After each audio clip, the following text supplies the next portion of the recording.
എല്ലാ സുഹൃത്തുക്കൾക്കും life vision top സ്റ്റാറിലേക്ക് ഒരിക്കൽ കൂടി സ്വാഗതം ചെയ്യുന്നു. ഞാൻ GK തുമ്പക്കാരൻ.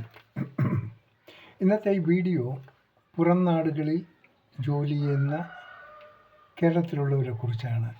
ഒന്ന് ശ്രദ്ധിക്കേണ്ട വീഡിയോ ആണ് ഇത്. പരിചയമുള്ള ആൾക്കാർ പുറത്തുണ്ടെങ്കിൽ ഇത് ശ്രവിക്കുന്ന സുഹൃത്തുക്കൾ അതവർക്കൊന്ന് ഷെയർ ചെയ്ത് കൊടുക്കുകയും ഒപ്പം ഇത് സബ്സ്ക്രൈബ് ചെയ്യാനും മറക്കാതിരിക്കുക. നമുക്ക് വിഷയത്തിലേക്ക് കിടക്കാം. നമുക്കറിയാം, കേരളം ഇന്ന് ഓരോ ദിവസങ്ങൾ ചെല്ലുന്തോറും വളരെ വിജനമായിക്കൊണ്ടിരിക്കുകയാണ്. മറ്റൊന്നും കൊണ്ടല്ല. കാരണം കേരളത്തിലുള്ള പലരും തന്നെ ഏതാണ്ട് 30% ആൾക്കാരും പുറം രാജ്യങ്ങളിൽ ചേക്കേറി കഴിഞ്ഞു. അത് ജോലിപരമായും അല്ലെങ്കിൽ മൈഗ്രേഷൻ, അതല്ലെങ്കിൽ സ്റ്റുഡൻസ്, ഇങ്ങനെയുള്ള മാർഗങ്ങൾ കൂടി ഇവർ പുറം രാജ്യങ്ങളിൽ പ്രധാനമായി ചേക്കേറുന്നത് ഇവിടുത്തെ ജോലി സാധ്യതയില്ലായ്മയും മറ്റു പൊളിറ്റിക്കൽ അറ്റ്മോസ്ഫിയർ ഇതൊക്കെ കാരണമാണ്. എന്നാൽ ചില കാര്യങ്ങൾ നമ്മുടെ രാജ്യക്കാർ, നമ്മുടെ കേരളീയർ എവിടെ ചേക്കേറിയിരുന്നാലും നമ്മുടെ നാട്ടിലുള്ള ചില അടിസ്ഥാന സൗകര്യങ്ങൾ ഒരിക്കലും മറ്റൊരു സ്ഥലത്ത് നിങ്ങൾക്ക് കിട്ടില്ല. ഈവൻ നിങ്ങൾ ചെന്നൈയിലായിരുന്നാലും ഗോവയിലായിരുന്നാലും ബാംഗ്ലൂരിലായിരുന്നാൽ പോലും കിട്ടത്തില്ല. കാര്യം നമ്മുടെ ഒരു പ്രകൃതി സൗന്ദര്യവും നമ്മുടെ ഒരു ജീവിതശൈലിയും ടോട്ടൽ ഡിഫറൻ്റാണ്. ഇതിൽ പ്രധാനമായി ശ്രദ്ധിക്കേണ്ടത്, നമ്മുടെ ആൾക്കാർ ഒന്ന് പുറം രാജ്യങ്ങളിൽ ചേക്കേറിയാൽ അവർ മോസ്റ്റ്ലി അവിടെ സെറ്റിലാകുന്നു, വിവാഹം കഴിക്കുന്നു, കുട്ടികൾ ഒക്കെ പഠിത്തമില്ലായിട്ട് അവർ അവിടെ എങ്ങനെ കഴിയുന്നു. നാട്ടിൽ വയസ്സായ പേരൻസ് തനിച്ചാകുന്നു. ചിലർ അവരെ ഒപ്പം കൊണ്ടുപോകണം. ചിലർ കൊണ്ടുപോയി കുറച്ച് നാൾ കഴിഞ്ഞ് തിരിച്ച് അവർ നാട്ടിലേക്ക് വിടുന്നു. കാരണം ഇവിടെ ജീവിതകാലം ഇത്രയും നാളും കഴിഞ്ഞ പല മാതാപിതാക്കളും പുറം രാജ്യങ്ങളിൽ അത്ര കണ്ട് അവർക്ക് ഇഷ്ടപ്പെടില്ല. കാരണം അവിടെ ചെന്ന് നോ ആക്ടിവിറ്റീസ്, ഇരിക്കാം, AC-യും അവിടുത്തെ കാലാവസ്ഥയും കുറേ ഷോപ്പിംഗ് മാളുകളും, അതിൽ കൂടുതലൊന്നും നമുക്കവിടെ ലഭ്യമല്ല. കുറച്ച് ഹൈജീനിക്, നല്ല വെടിപ്പായ സ്ട്രീറ്റുകൾ, ഇങ്ങനെയൊക്കെയാണ് കുറച്ച് നല്ല കാര്യങ്ങളുണ്ട്. എന്നാൽ ഇത് ശ്രദ്ധിക്കേണ്ട ഒരു കാര്യം, നമ്മൾ കേരളീയർ പുറത്തു പോയി കഴിഞ്ഞാൽ ഏറ്റവും ശ്രദ്ധിക്കേണ്ടത്, നമ്മൾ ഏതെങ്കിലും കാരണവശാൽ നാം ആ രാജ്യം വിട്ട് നമ്മുടെ മാതൃരാജ്യത്തേക്ക് വരേണ്ട ഒരു അവസ്ഥ ഉണ്ടാകും. അതിന് ഒരുപാട് കാരണങ്ങളുണ്ട്. ഇന്നത്തെ ഈ ജിയോ പൊളിറ്റിക്സൊക്കെ വെച്ച് നോക്കുമ്പോൾ ഒരു രാജ്യവും സുരക്ഷിതമല്ലാത്ത ഒരു രീതിയിലാണ് എത്തപ്പെട്ടിരിക്കുന്നത്. നിങ്ങളെടുക്കുക ഓരോ രാജ്യം, ആദ്യം എടുക്കുക അമേരിക്ക, ഇറാൻ, മിഡിൽ ഈസ്റ്റ്, ഏതൊരു Australia, Canada, New Zealand, UK, everywhere അവർക്ക് അവരുടേതായ പ്രോബ്ലംസ് ഉണ്ട്. ഒന്നാമത് ഈ എമിഗ്രൻസിനെ കൊണ്ട് ശല്യപ്പെടുന്നതായിട്ട് അവിടുത്തെ ലോക്കൽ അതോറിറ്റീസും ലോക്കൽസും ഒത്തിരി കംപ്ലയിൻറ്റ്സ് ഭരണകൂടത്തിനോട് പറയുകയാണ്. രണ്ടാമത് അവരുടെ സുരക്ഷിതത്വം ഒന്നുമില്ല. നമ്മളിപ്പോൾ റോഡിൽ പോയാൽ ഏതെങ്കിലും ഒരു ബ്ലാക്ക് പീപ്പിൾ ഓടിക്കാൾ ഈ തേർഡ് വേൾഡ് കൺട്രീന്നൊക്കെ വന്ന ഈ ഇന്ന രാജ്യങ്ങളിൽ ഇന്ന കോസ്റ്റ് എടുത്തവരല്ല, അവർ ഗൺ പോയിൻ്റ് ആളെ നിർത്തി തോക്ക് ചൂണ്ടി ടേക്ക് യു മണി എന്ന് പറഞ്ഞ് ഭീഷണിപ്പെടുത്തി ഇടുന്നുണ്ട്. ഇല്ലെങ്കിൽ അവരെ വെടിവെച്ച് കൊല്ലും. അത് സൗത്ത് ആഫ്രിക്കയിലായിരുന്നു. ഇവിടെയൊക്കെ ഇങ്ങനെ ഒരുപാട് ബുദ്ധിമുട്ടുകൾ ഉണ്ടായിക്കൊണ്ടിരിക്കുകയാണ്. അതിന് ഇതുവരെ ഒരു ശമനം ഉണ്ടായിട്ടില്ല. ആൾക്കാർ ശ്രമിക്കുന്നുണ്ട്. പക്ഷെ ക്രിമിനൽ ഇവ കൂടിക്കൂടി വരികയാണ്. അവൾ ഒരിക്കൽ ചിന്തിച്ചേക്കാം നമുക്ക് നമ്മുടെ നാട്ടിൽ പോകണ്ടേ.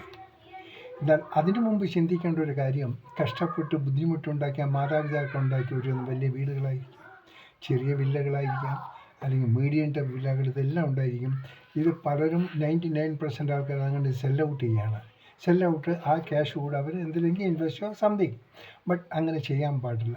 എല്ലാമല്ല, ഒരു കുഞ്ഞു കിടപ്പാടമെങ്കിലും, ഒരു കുഞ്ഞു ഒരു 1 ബെഡ്റൂമോ 2 ബെഡ്റൂമോ ഫെസിലിറ്റീസ്, അല്ലെങ്കിൽ നിങ്ങളുടെ ഒരു വലിയ വില്ലയാണെങ്കിൽ അവർ 2 റൂം എപ്പോഴും അത് മാറ്റി വെച്ചിട്ട് ബാക്കി നിങ്ങൾ റെൻ്റ് ഔട്ട് ചെയ്യുകയോ അല്ലെങ്കിൽ നിങ്ങൾ കെയർ ടേക്കറിനെ ഏൽപ്പിക്കുകയോ അതിനെ സുരക്ഷിതമാക്കുക. നിങ്ങളെല്ലാ സ്വത്തും വെച്ച് പിടിക്കണമെന്നില്ല. ഈ സെൽ ഔട്ട് നിങ്ങൾക്ക് ആവശ്യമില്ലെങ്കിൽ സെല്ല വിടുക, that is up to you. But എങ്കിൽ തന്നെയും ഒരു കുഞ്ഞു സ്ഥലം അന്തി ഉറങ്ങാൻ വേണ്ടി നിങ്ങൾ മാറ്റി വെച്ചേക്കണം.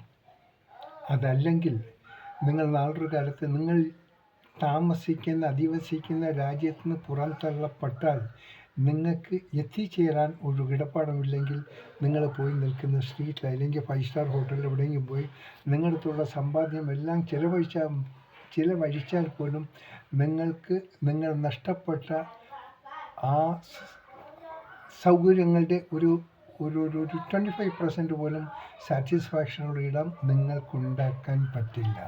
അതുകൊണ്ട് പ്രിയപ്പെട്ട സുഹൃത്തുക്കളെ, എല്ലാവരോടും ഞാൻ ഓർമ്മിപ്പിക്കുകയാണ്, പ്രവാസികളോട് NRIയോടും ഞാൻ പറയുകയാണ്, please don't lose everything in your country. നിങ്ങളുടെ രാജ്യത്തുള്ള നിങ്ങളുടെ സ്ഥലത്തുള്ള എല്ലാം നിങ്ങൾ വിറ്റ് കാശാക്കരുത്. ഒരു റൂമെങ്കിലും നിങ്ങൾ മാറ്റി സൂക്ഷിക്കുക. ഇതിലുള്ള ഗുണം, നിങ്ങളുടെ നാട്ടിൽ തിരിച്ചു വരുമ്പോൾ നിങ്ങളറിയുന്നവർ നിങ്ങളുടെ ചുറ്റുപാടും കാണും. മറിച്ച് നിങ്ങൾ ബോംബെയിലോ അല്ലെങ്കിൽ ഡൽഹിയിലോ ബാംഗ്ലൂരിലോ ചെന്നൈയിലോ ഗോവയിൽ ഇവിടെയൊക്കെ പോയാൽ നിങ്ങളാരും അറിയില്ല ഒരു വരുത്തൻ. അത് നിങ്ങൾ പുറത്ത് ജീവിച്ച അതേ അറ്റ്മോസ്ഫിയർ തന്നെ ആയിരിക്കും.